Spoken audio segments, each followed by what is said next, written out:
Welcome to AI for Everyone, the podcast that demystifies artificial intelligence and makes it useful for teachers, students, employees and employers, small business owners, and lifelong learners. I'm your host, Brett Hansen, a 25-year veteran teacher with over 2 years of experience exploring, implementing, and teaching AI to people of all ages. As a Google and ISTE educator, I'm here to help you navigate this quickly changing world with confidence, curiosity, and a focus on ethical, practical use. Each week, we'll start with a real-world story, introduce a freer, low-cost AI tool, teach a future-ready skill, and finish with either timely AI news, an interview, or a short history spotlight. Whether you're new to AI or ready to level up, you're in the right place. Let's get started. In episode 6, we're going to talk about a new way to learn, using Google's AI tools in the Google Education Workspace. And this is going to include Classroom, as well as the usual players of Google Docs, Sheets, Forms, and then some new tools. And I should warn you or tell you ahead of time, this is going to be heavy on the education discussion. But I think it's an important and interesting topic for everyone because it's really about how we need to adjust our views toward learning.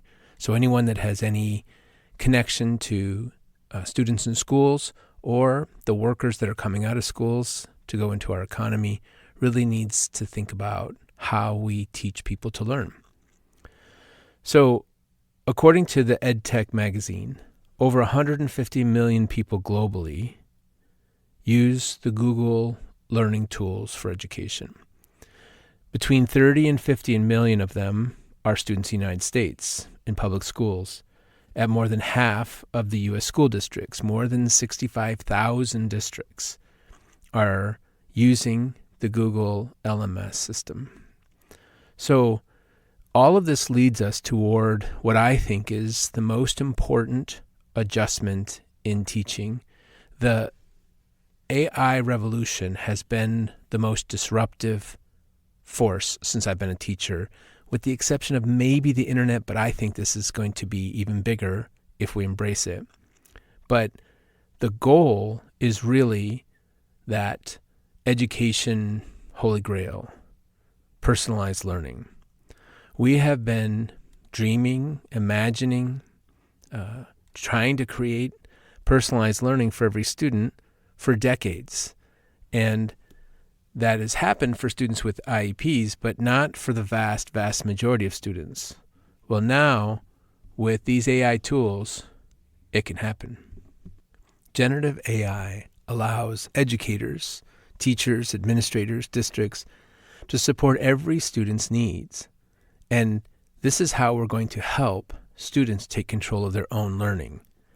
Because none of this will work if students don't care. Rebecca Winthrop and Jenny Anderson explained clearly in their wonderful book, The Disengaged Teen, that the most important foundational element in education is engagement. It's not which AI we use or which curriculum we choose, but do the students care? Are they curious? Are they invested in their learning? And they talk about these 4 different modes of learners, and they did extensive research over 5 years to try to figure out how kids are learning. And the 4 modes are basically the resistor, who is the kid who's fighting everything. That was me, mainly when I was a kid. The passenger, which is over 50% of our students, over 50% self-identify as passengers and realize that that's what they spend most of their time in school. And the achiever, which are those kids that are just striving for the A, or they want to get the prize. And the other group, the one that they suggest we should spend the most time in as much as possible, is the explorer mode. And the only way to get into the explorer mode is through serious investment. And they identified choice, autonomy. And that's what we need. And that's what AI and personalized learning can provide for our students. We just need to figure out how. And some teachers have already done that. One wonderful teacher named Jennifer Alvarez at West Hill High School in Onondaga County, New York, has already added Gemini as kind of a teammate in her classroom. She uses it as a collaborative writing partner to help create project titles and scaffold writing prompts and support students who need extra structure. So instead of starting from scratch, she now brainstorms with AI to build personalized writing supports for each student. And the real gain is the time. She gets to spend more time conferencing and working with students one-on-one and less time prepping. And so I have a similar story, a little bit more complex, but I strongly believe in writing growth. And in order to do that, we have to have identifiable standards. So we use the Wisconsin state standards. But I also believe in creativity. So I have different types of assignments. And I never grade my students' creative writing assignments, like their I Believe audio essay in the beginning of the year. They get points for following the structure of the audio format. And then if they're inspiring and they try their best, which they almost always do, they get a really good grade. But when we get to their writing assignments that are standards-based, it needs to be concrete and focused. But I can't read that many essays if I have 90 students in all my classes. And if I want to give them 4 writing opportunities a quarter with the following week always for revision, that's 16 essays in class to be assessed for writing standards. That's just way too much work. But if I use ChatGPT and a custom GPT that I created to assess the writing for those specific standards and offer the strengths and weaknesses in each standard, the students can choose which ones they're going to focus on each week. So we write one week, and then the next week they revise in class, and they get a higher grade after the revision. So the AI allows me to give them these assignments, and I don't have to spend hundreds of hours in a school year at home reading and grading them, which I can't do as good a job on the standard stuff as AI anyways. I can do a better job on the I Believe creative audio essays, but not on the Wisconsin state standards assessments and comments for improvement. Last year was the first year I did this fully in all my classes, and my students have never grown as writers as much as they did last year. So I'm going to be sharing a YouTube video to show the process, including how to chart and measure the growth in a Google Sheet using AI and the Google tools together in the future. But what we really need to talk about right now is why this matters now. And one of the most important reasons is that we are living in an incredibly transitional time. I am certain that AI is at least as important as the introduction of the internet in schools. It's the most important shift in my career as a teacher. And it's not just because of the way we can use it in schools. It's because it is going to change the work world. No, it has already changed the work world and will continue to do that more than anything else. It's going to affect white-collar jobs and office jobs the way the Free Trade Acts changed manufacturing jobs in the United States, 25, 30 years ago. And so we need to teach our students in different ways. Their learning needs to become deeply personal, but we also need to make sure that they understand that they are learning how to learn. According to different sources, students graduating high school now are going to have 40 to 50 different jobs in their lifetime. And they're going to have to learn new skills over and over again. And one of the most important skills is becoming AI proficient, because that's what's being used out in the work world. So there are all kinds of advantages to this. There are advantages for schools operating more efficiently. There are opportunities for equitability because everybody can have it. There's access advantages 24/7. And what we need to do, what it all depends upon, is student engagement. And that means we have to let them learn more about what they want to learn about. And we need to adjust. So for educators, these AI tools are going to help support them in a way where they're less likely to get burned out. Last year, I did not bring any essays home for the first time in my career. And so we need to work on AI planning that adapts to real students and the way they're growing.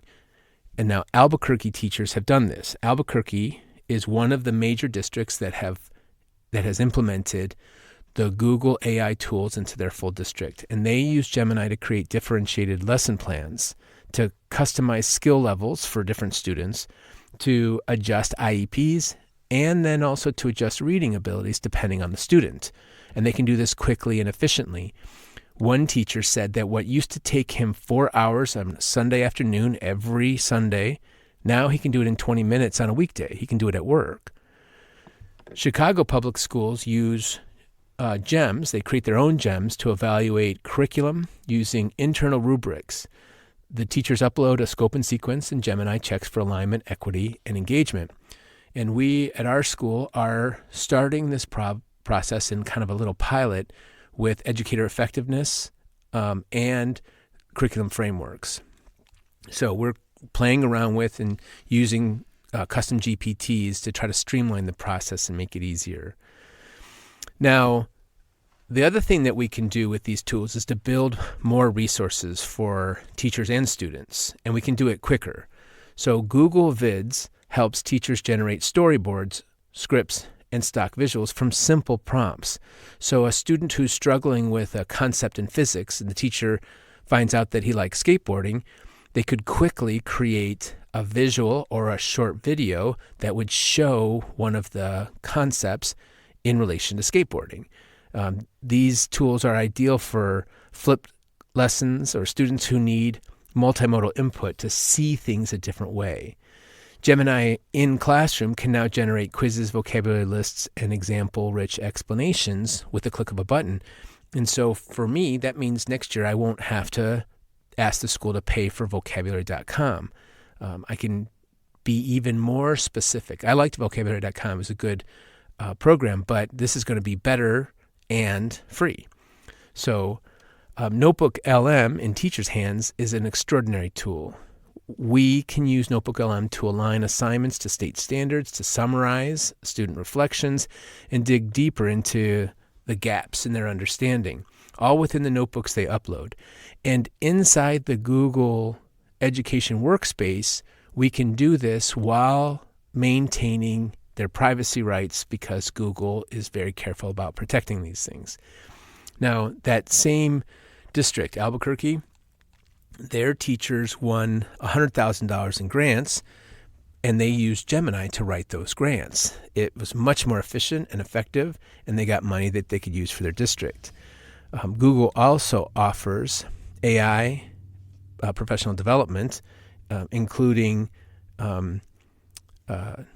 2-hour courses that are quick and easy, and then they'll also allow some districts to do pilots to try to use certain tools that are going to help teachers.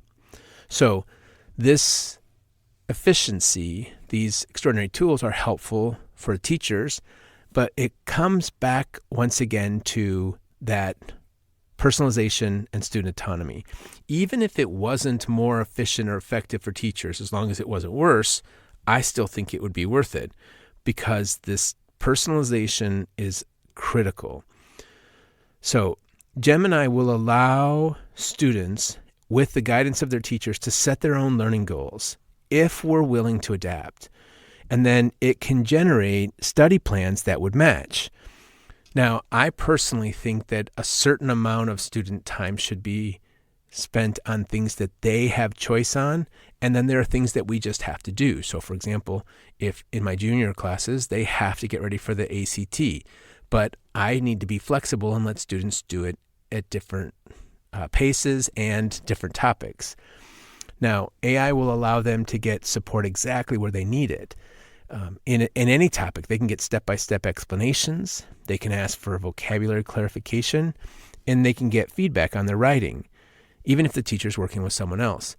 And I have always been a stickler for students not cheating, but everything is changing, and we need to adapt and a change with it.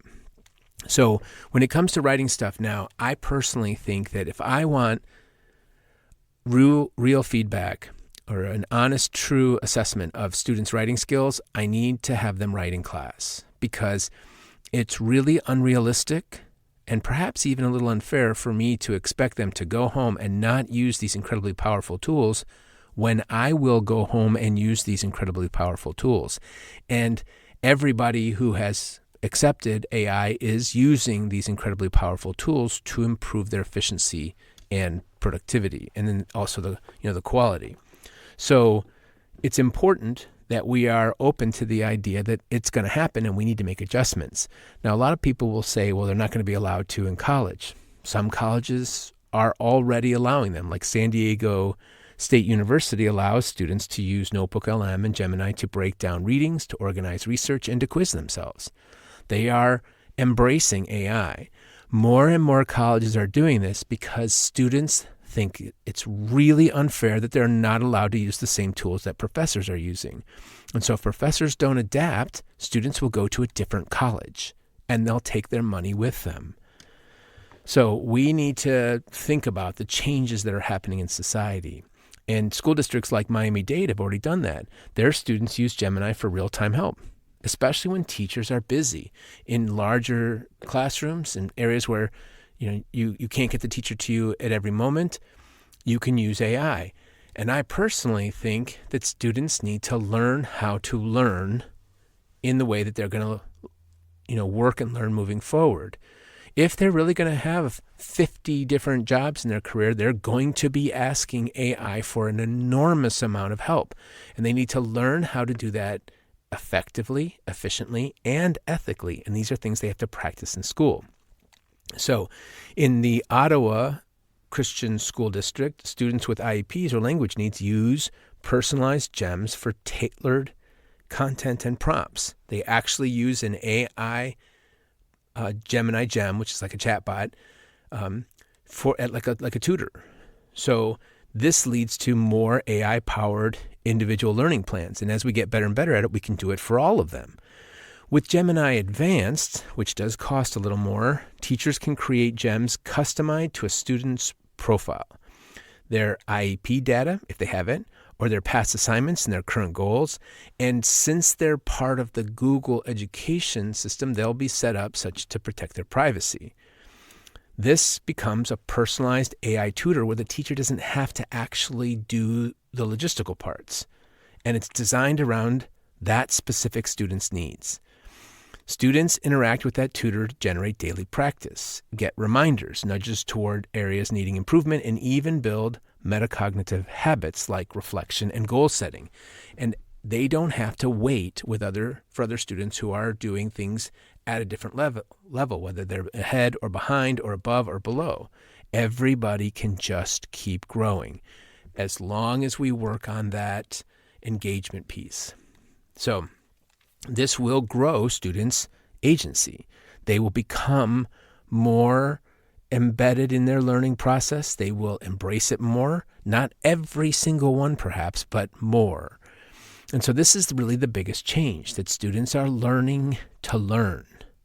They're learning how to help themselves and use the tools that will be necessary for their future. They can ask better questions if we teach them how to prompt, to engineer prompts and prime them. They can explain ideas more deeply and then test their understanding in real time. If the goal is for them to grow and prepare for the future, these are the tools of the future. AI becomes their study coach, a feedback engine, and a practice partner. Not a replacement for thinking, but a tool for growing their confidence and thinking the way the future is going to demand them to think. Now, as tools like LearnLM enhance Gemini's pedagogical core, students are going to get even more support. And that's not just support that's fast and quick, but also grounded in the learning science. Google is really pushing forward with these tools, and they're going to get better and better. So personally, I think we need to work on understanding these and working with them before they become so streamlined and easy that we're not really engaged in the process. It's helpful to understand what's going on. Now, some of the newest features in the Google Education Workspace include things that fuel that personalization and autonomy. For example, in Gemini Drive, there are summary cards. They're not necessarily available for all teachers in all spots, but hopefully they will be by the school year in the fall. And they give instant summaries and actionable insights in a variety of languages. Forms have a Help Me Create option, which helps build quizzes and surveys from a prompt or an uploaded document. So it's going to be quicker and easier. And then in Gemini Pro, there are scheduled actions, which you can tell it to send me flashcards every Monday if it's making those flashcards, or build a writing prompt list every Friday, or whatever it is that you need done on a consistent basis, and you don't then have to do it. NotebookLM, which once again is only for people 18 and older, includes mind maps now, public sharing, and source suggestions. And they'll also give a full PDF chart support. This can all be done on a mobile app as well. Now remember, though, that NotebookLM is for 18 and older.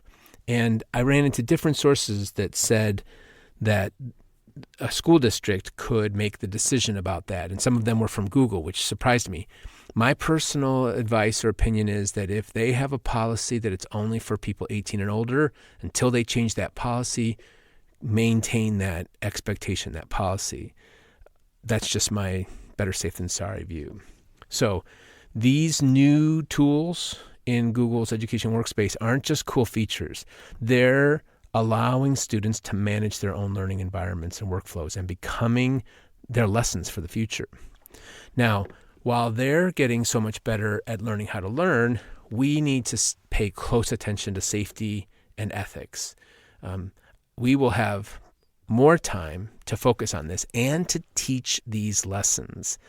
So I personally think the future is very exciting when it comes to technology and AI, but it'll only go well if we cultivate safety and ethics, and that students are guided forward wisely until they take charge of their own path. And the first thing is academic integrity. Now, people often complain vociferously if they are asked about cheating with AI.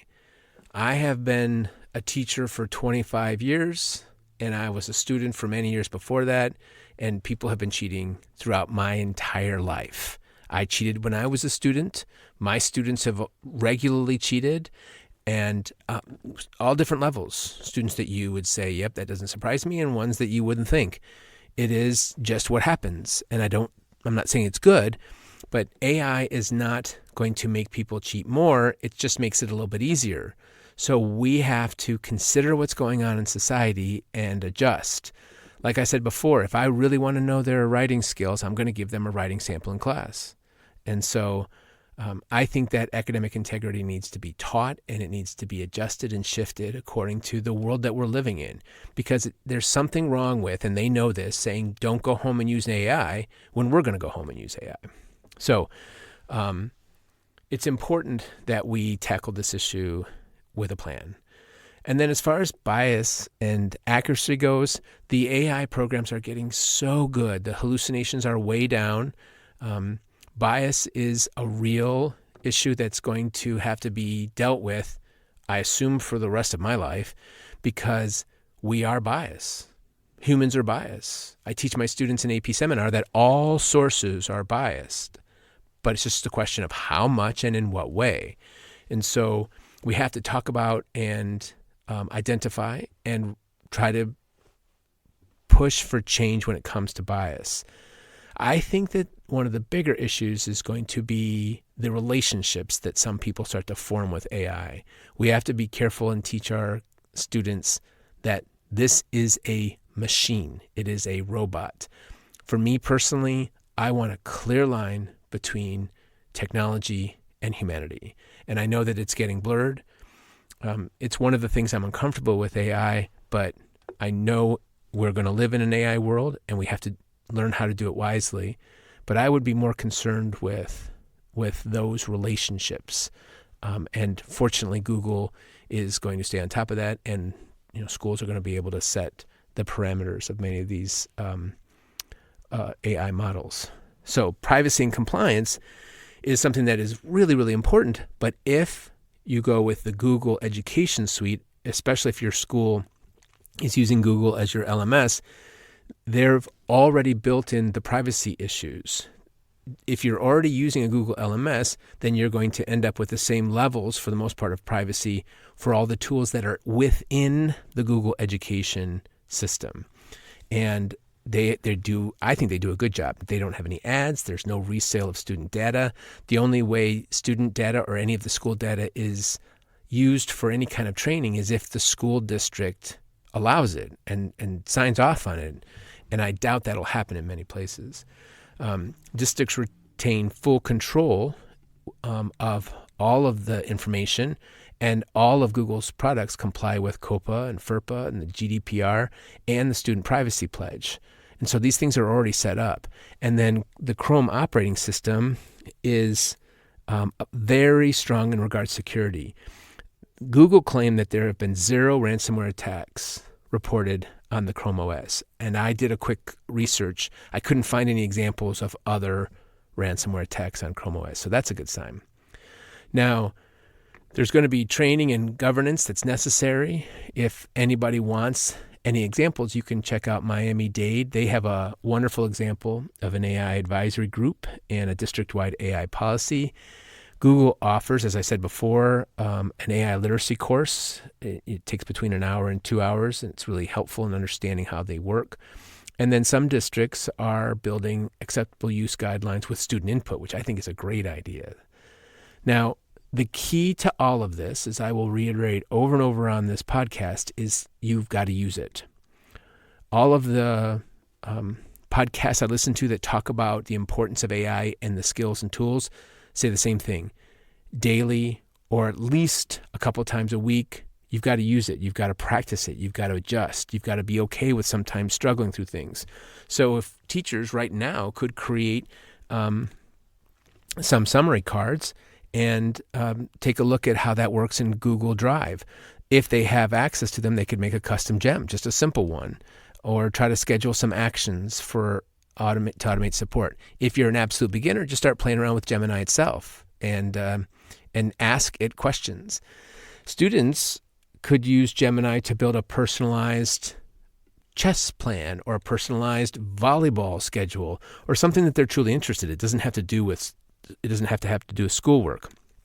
They could play around with some Gemini Deep research to learn more about something they're interested in, just because they want to learn. And then start combining some AI tools together. That's really where we're headed with this. Administrators could use AI to audit the AI access and usage in their district this last school year. And they can also use some of the Google tools to help with that. They could launch a pilot program using NotebookLM with a focus group of students or with certain groups of teachers. And then hopefully soon they'll start building their governance model with their staff and student leaders. So it's a lot in this episode, but Google Gemini, in my opinion, is the best option for schools and education workspaces because they're already set up. And these ideas of personalized learning and autonomy aren't dreams anymore. They are things that we can accomplish with the right tools. And I think these tools are going to help get us there. So just remember that what we really want is to teach kids how to learn how to learn. That's what we really want. Next week's episode is going to focus on what's going on big picture, AI in the business world, with jobs, with the things that are going to affect all of us. And so it's going to be a little bit more kind of like a news report. So hopefully we'll see you back then to find out what's going on in the world of AI. Thanks for spending time with me today on AI for Everyone. I hope this episode gave you something useful to think about or something new to try. If you enjoyed it and have not done so already, please subscribe to the podcast so you'll never miss an episode. You're also invited to join the Hanson Education Services newsletter, where I share bonus tools, practical teaching ideas, real AI world examples, and curated updates to help you stay ahead in a world shaped by AI. To learn more or connect with me directly, visit hansoneducationservices.com. That's where you'll find all the podcast links, resources, citations, and more ways to grow your AI confidence. Thanks again for joining us, and remember, the most important 21st century skill is to always keep learning how to learn. See you next time.